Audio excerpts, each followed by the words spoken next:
Excellent. So thank you for taking the time out, Richard, to talk to me. So for Men's Health Week, we are going to discuss stress.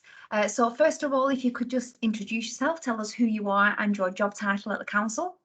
Yeah, sure. My name is Richard Brown. The Leisure Health and Wellbeing Partnerships Manager is my main job. I'm also the area lead for a Sport England programme called Together an Active Future. So I'm the area lead for Blackburn with Darwin for that, and I also coordinate some Pennine Lancashire wide work for Sport England as well. Fantastic. And how long have you worked for the council? I moved from Yorkshire to Lancashire in December 2008 and started work for the council in December then. So a while now, the longest I've ever Long. been in one place. Yeah. Fantastic. So it sounds like you clearly love your job and you love working for the council. You've been here for a very long time. But obviously the topic that we're going to talk about today is stress. So my first question to you is, have you ever been stressed to a point where it's affected your health or possibly even affected your job? Yeah, stress is a funny topic because it's around all the time and I don't think you can ever really get away from it. And I'm quite a competitive person, so I view stress as like a challenge in that sense. So my immediate answer to most people would probably be no.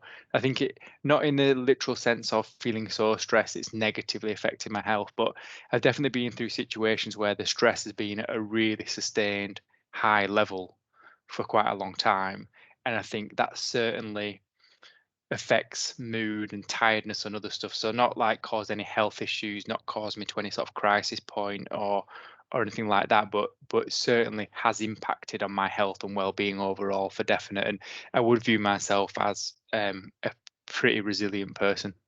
So yes, it has been times where working in a local authority in particular, times can be quite gloomy. There's financial pressures, lots of change happens every 2-3 years where there's really significant periods, and when you're leading some of that change, it can be really really challenging. So yes and no. So yes, I think I have to be honest and sort of say yeah, it probably has, but not in a way I think people might want to say, oh yeah, it's affected my health because of a certain list of things have happened. But it gets pretty tiresome I think sometimes, and difficult, but that's mainly external circumstances. So yes and no is my answer to that question. Okay. And for you, obviously, when you're dealing with that stress, would you say any kind of red flags came up where you thought, oh, this is actually putting a lot of pressure on myself at the minute, and you thought, right, I need to take a step back and kind of look at how I'm managing the situation?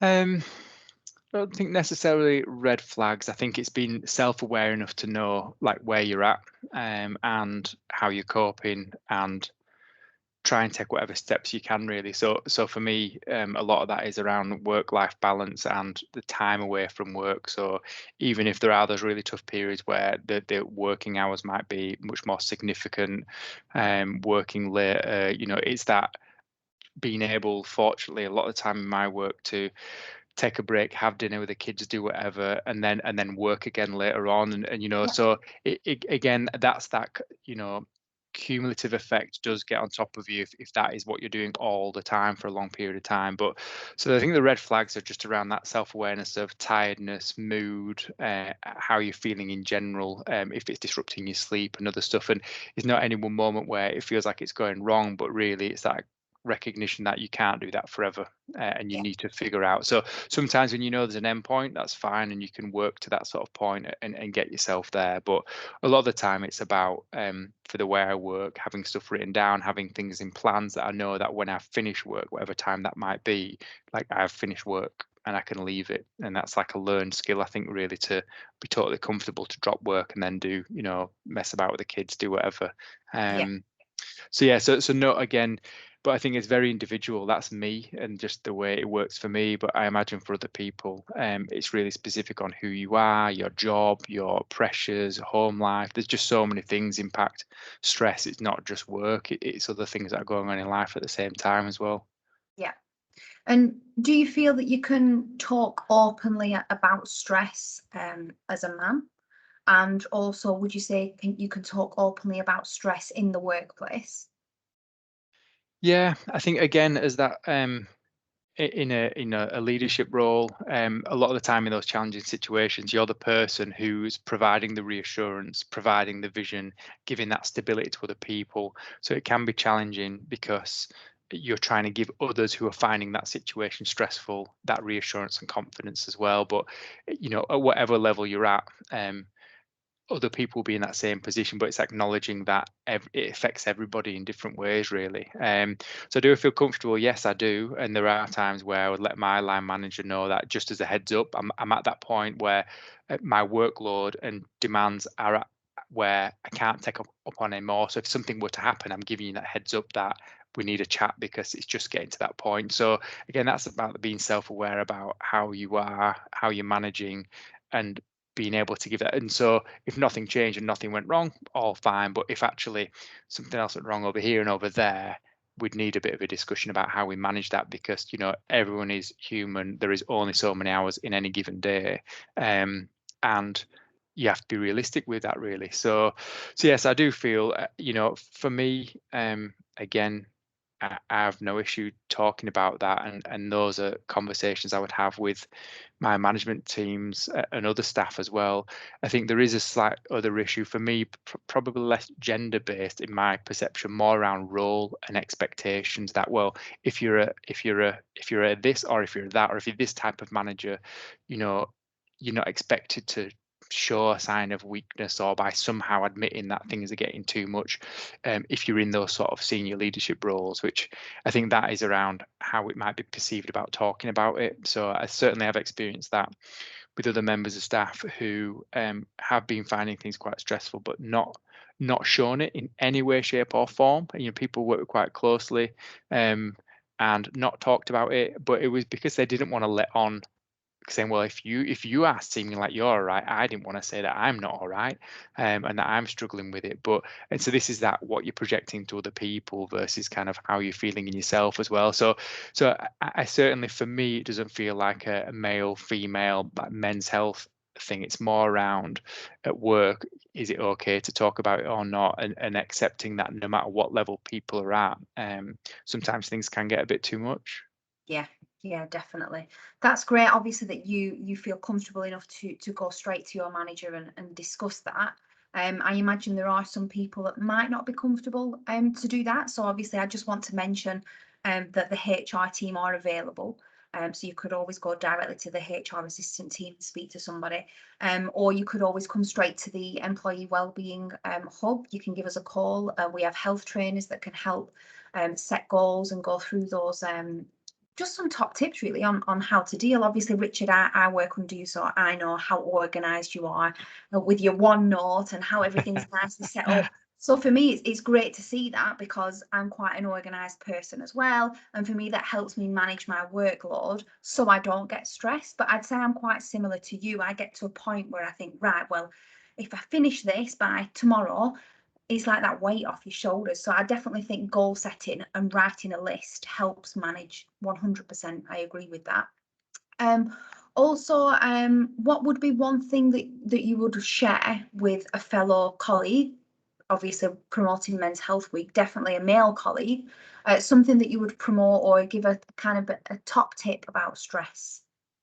Yeah, I think it might sound a little bit sort of cliched, but is that it's okay to talk about it. I know that's kind of a message people wheel out quite a lot, but I think for me, I don't think it really matters who it is. So whether it's away from work, whether it's your boss, whether it's a colleague, but I just think opening up that you might be struggling a little bit, or just because, again, when that's happened in the past, people then surprised that other people feel like that as well, and it's that nobody wants to sometimes reveal that because of how it might be perceived. But I think that in itself often helps people feel a little bit better, just that the fact that it's out there. But I think the one thing would be, if you don't do that, you can't expect anything to change.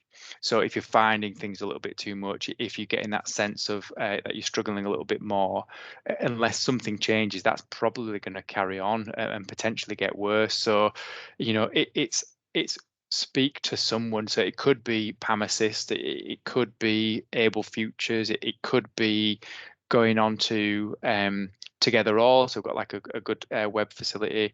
It could be about speaking to somebody and actually scheduling a one-to-one in a different setting, or saying, actually, can I just have a catch up with you? And then just grabbing a coffee.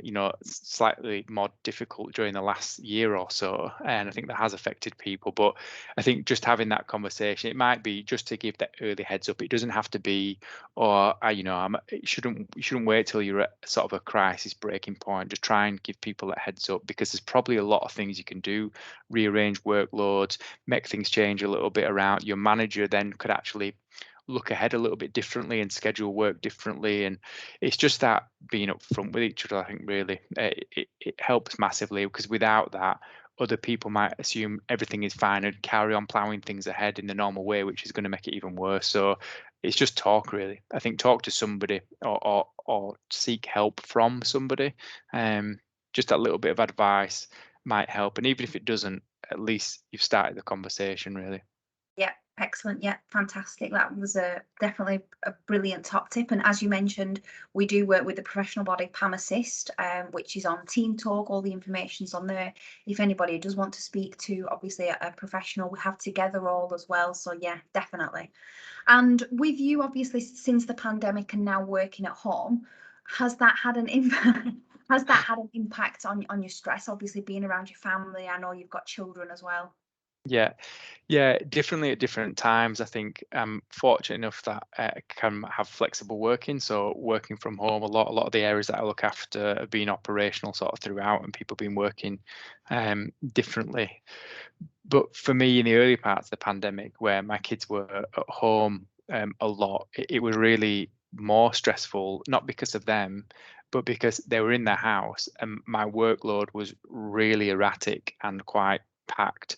And they were at home, I was working from home, and I probably saw them less than when they were at school before the pandemic. So just because of the nature of work, and how varied and random and last minute and difficult to predict it was. So I found that frustrating, I think, and it seemed like that opportunity to have that time with the kids was changed, really. So it seemed weird that they were there, but I couldn't. But I think generally I'm really lucky. We moved house just before the pandemic struck, and we were thankful we moved into a slightly bigger house. So this is like a spare. So I have got like a dedicated space. So again, like very lucky that we have that, because a lot of people have been working on kitchen tables, sharing space with other people and stuff, and they're primary school age kids. So it's not like secondary school where they need access to kind of computers and other things as well. So I think what is different now is, and we've scheduled this meeting so I could walk to school and get the kids, is I try and schedule meetings because it's more flexible now. I can work in the morning, go walk to school with them, carry on working again, go walk to school, get them, and carry on working again. So little things like that mean a huge thing. They're approaching 10 and 8. So those little things, one, like that is the only walking I do in a day most of the time. But also it's nice just to have a chat with them and walk. And then I know when I come back, they can do whatever and I can get back on my work again for a bit. So yeah, it has its ups and its downs for definite. You get a little bit of cabin fever sometimes, but you just try and find the right balance, really. Fantastic, excellent. So thank you so much for your time, Richard, and obviously talking to us about stress and helping us promote Men's Health Week. Thank you. You're welcome.